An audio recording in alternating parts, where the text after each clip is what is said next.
Hey, my name is Dean Lamb. I play in the technical death metal band ARCHSPIRE from Vancouver, BC, Canada, and we have been consistently touring for about 15 years. In this video, I want to outline the steps that we took to prep for the European headliner tour that we were doing in March 2023, and if you want to check that out, here's the dates. So when we are planning for a headliner tour, we generally want to start talking about it about a year before the actual first date. Plans will start to take shape and get solidified about 9 to 10 months before the tour starts. However, details, they get confirmed even closer and closer. Even up until like a week before the tour is supposed to start, you're still figuring out some of those last minute kind of things. The first step in figuring out a tour is, should you even be touring at that time in that market? For example, we are doing a European tour about a year and a half after our album comes out, a headliner tour a year and a half into our album cycle. It's a little late. We are stoked though because this is our first time back in Europe since we have put out a new album, and the album is called Bleed the Future. You can check it out in the description below. And so there's a bunch of people in Europe that maybe are new fans or existing fans that really liked the album, I hope, and they haven't seen us play live yet. So it's a tricky thing being in a band because at any moment you could get an email about a bigger or a better offer. So you really have to keep that into consideration when you're planning something this far in advance. Also, you could run into an emergency a week before the tour starts, and that throws the whole plan into jeopardy. We also need time at home to write and sort of focus on our own lives, all that kind of stuff. 4 to 5 tours a year is pretty much the max for us. All right, so you know that you want to tour and you know where you want to tour.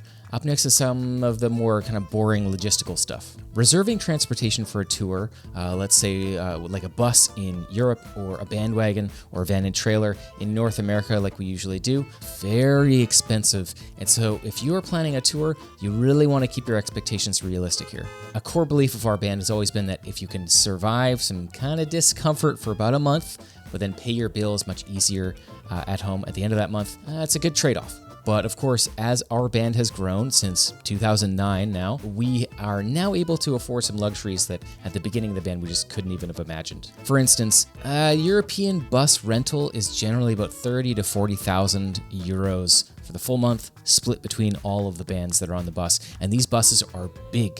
They are 22 bunks plus a bunk for the driver. All the bunks are upstairs, and the downstairs is sort of like the lounge area. It's very cool. It sounds great, sounds very spacious, but when you have a full tour package of people on there, it gets a little cramped, and that's a huge cost. So as a beginner band, some band that's kind of just up and coming, seeing that bill and signing a form and just being in the red before the tour even starts is a barrier to entry that is almost impassable. If you are planning on North American touring, we usually tour in a van and trailer. However, this year we will be doing some dates supporting the awesome Whitechapel. This is our first bandwagon tour, and Bandwagon is a company based out of the States where they retrofit these big cube vans with bunks, and they pair it with a really big trailer. It's got all the amenities, so that's great, but wow, it takes a big chunk out of your guarantee, the fee that you get paid for every show. We do own our own tour van. However, given the amount of crew that we now need for a tour, it just doesn't make sense. Our van sleeps 6 people, and we now have 8 people total, including crew. It just doesn't work. One thing that you could do is drive around in a van, fit everybody sitting up, and then go hit up a hotel overnight. However, as a headliner, you do need to be there quite early to sound check, set up, do all this stuff, and then you need to be there also quite late because you're playing last. Sometimes you find those big long drives just impossible to find time in there to hit up a hotel. You really do need to be able to sleep in the vehicle that you are touring in. At this point in the preparation, we'll also hit up our preferred crew members to see if they are free for that specific time of touring. In my opinion, the most important members of your crew are going to be your tour manager and your front of house engineer. Tour manager makes touring way easier. Front of house engineer makes sure that you sound great every single night. And it's a common practice to combine those 2 roles into one member. That saves you some money on flights, saves you money other areas as well. So it's important that if you can do that and you find somebody that you trust, then that would be my suggestion. We are currently working with a front of house and TM. His name is Miles. We're working with him since our last Tech Trek tour in the States last year. Hi, Miles.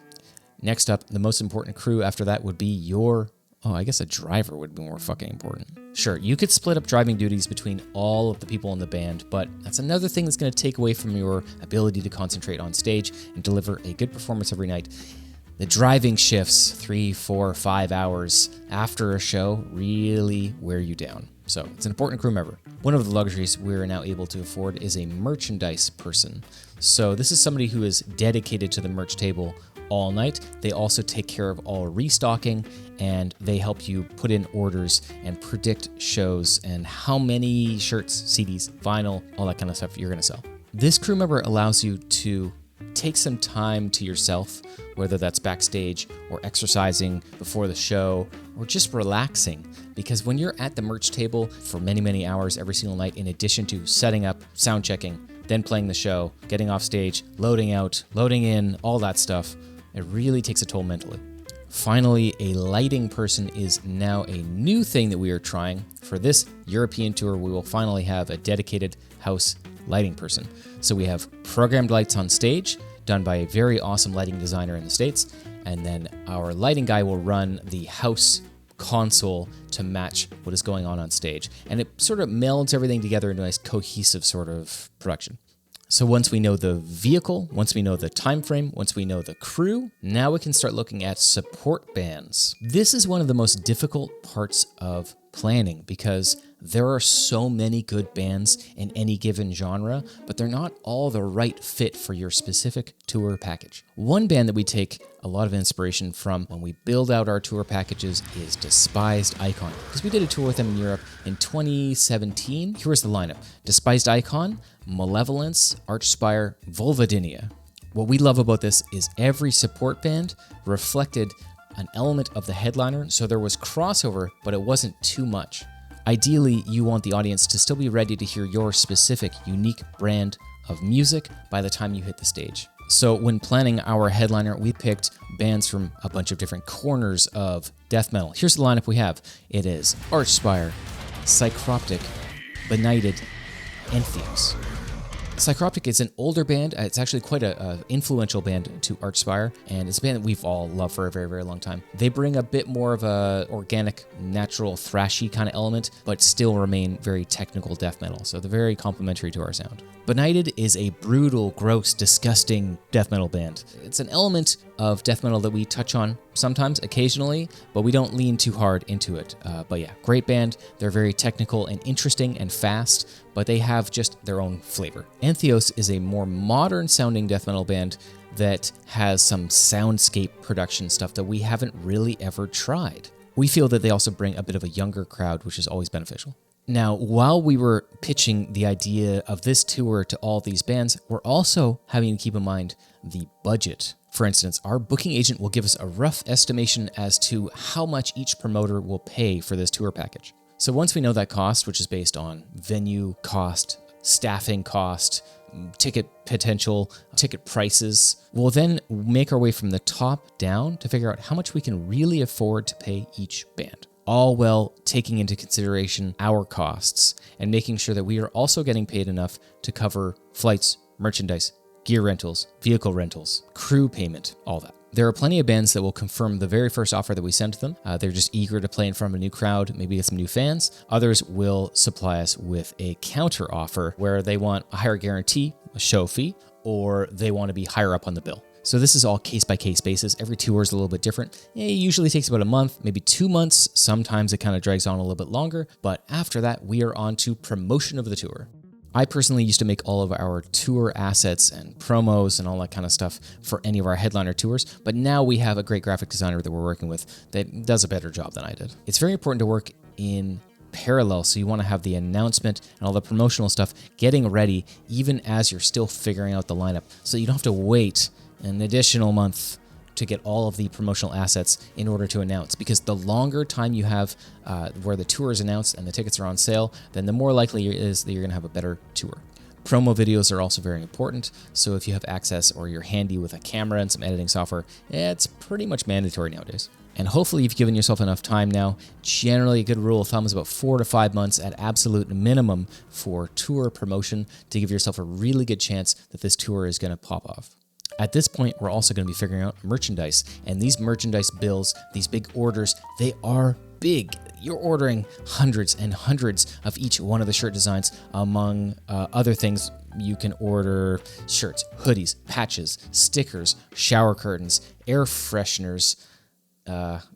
Anyway, all that kind of stuff. What's good is we have detailed numbers from previous tours that sort of help you predict what you might want to order. It's an impossible task to guess exactly how much merch you're going to want to order, but it's not too big of a deal because generally merch companies will buy back tour overstock as long as it's not a crazy amount, and they'll put it up on your online store. Finally, now you're ready to start the tour, and we haven't even talked really about the most important thing, the music. Spending proper time on pre-production and rehearsals is key because the thing you want is people coming to your show having such a good time that they go home and they tell their friends and they bring back their friends next time. You're always looking for those return customers on the product that you're providing. Music has the ability to change somebody's life in a very important way, and I think that as artists, we generally forget that what we're doing is actually very valuable. The ability to give someone such a gift of joy is... it's pretty amazing. Another thing that we think about for our live show is we want it to be very fun.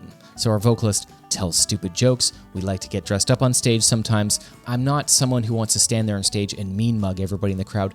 I want somebody to come to the show because it's a fun party.